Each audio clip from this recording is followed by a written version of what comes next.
Welcome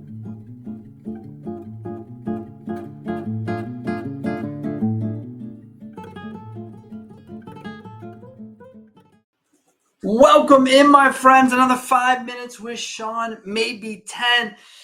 Tonight is the night before being social. So I've got the night before nerves, the anticipation, the excitement.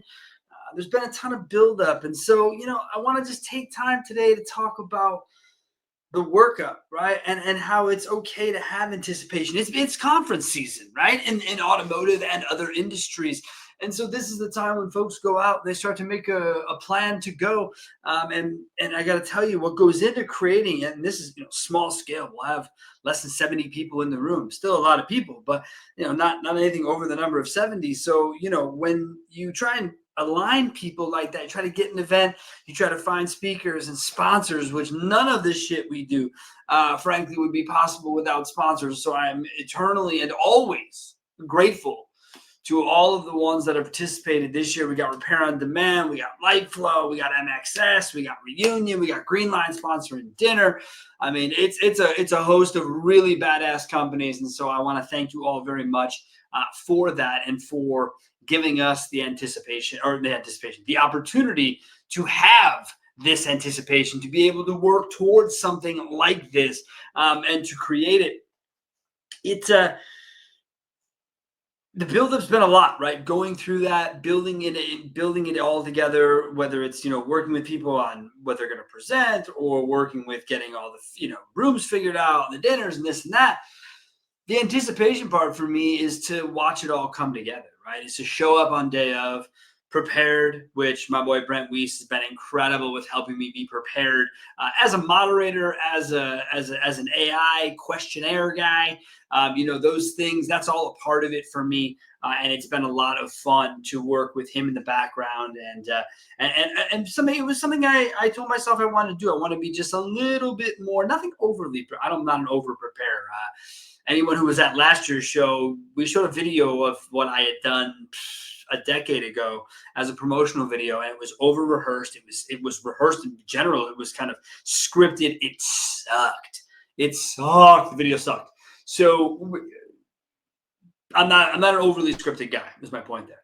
So what I look at when I look at night before an event, I look at the plan, right? So as an attendee and speaker many years previous to having our own show, the same sort of anticipation happened, especially on the speaker side, because you're going to be in a stage with people, you don't know how many people are going to be in the room. You don't know, how people are going to take to your content. I've seen some crazy comments about me after shows, like the guy has a cocaine problem, the guy's too high energy, the guy's this, the guy's that, the guy speaks too brashly. Like, I get it. I'm not for everyone. And so the hope when people come to the show is they're a little bit more down the funnel on that deal, and they've either been referred to the show, which thank you to all the people who referred viewers and friends to the show.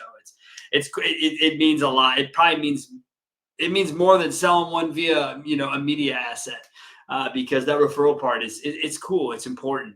And I really dig the fact that people are positioning young marketing folks to be in this room, because this is really where young, old, seasoned, whatever you want to say, this is where we all belong in this room, because it's a specific room with specific conversations that are meant to be conversations.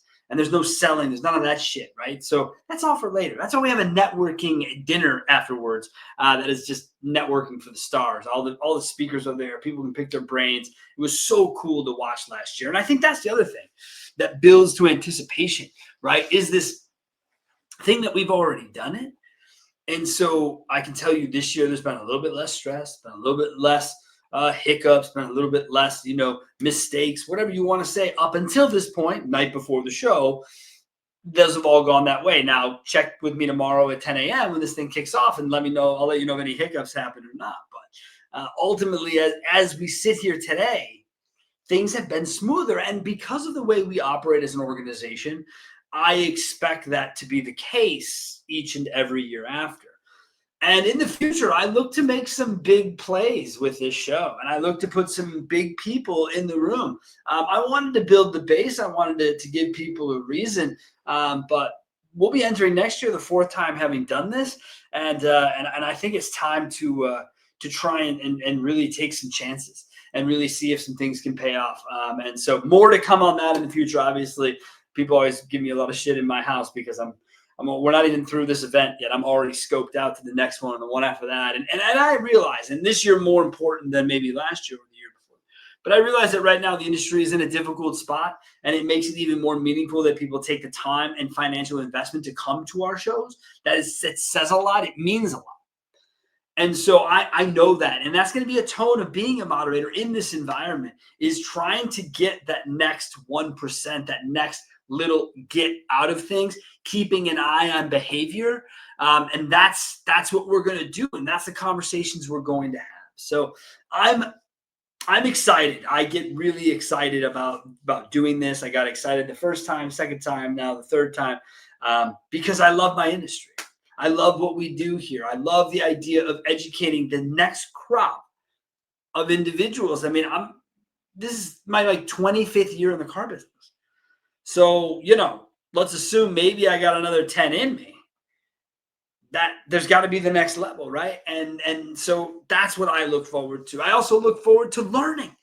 That's the coolest thing, is you get to put these shows on. Yeah, I'm a moderator, but there are speakers who take their own time, and I have nothing to do with that. I get to sit there, I get to learn, I get to be educated, man.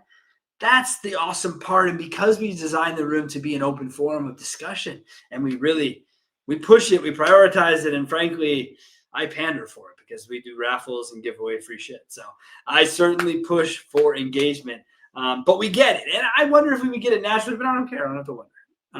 I know that we'll get it now.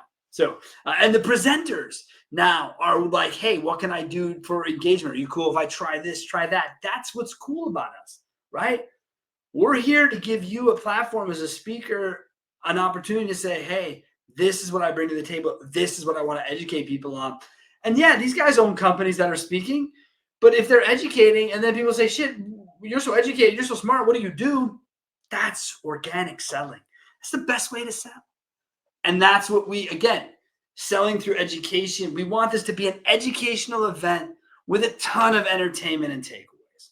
And so that's my anticipation. That's what I am leading up to. So share your anticipation stories with us, though, won't you? Tell us, what do you think about the night before you're getting ready to go on stage, or the night before you're getting ready to go to a conference, maybe for your first time?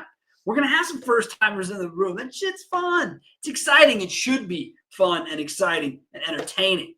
That should always be the goal. So let me know what's on your mind. Let's talk about it. And next week on the show, guess what? It's going to be a real surprise to you.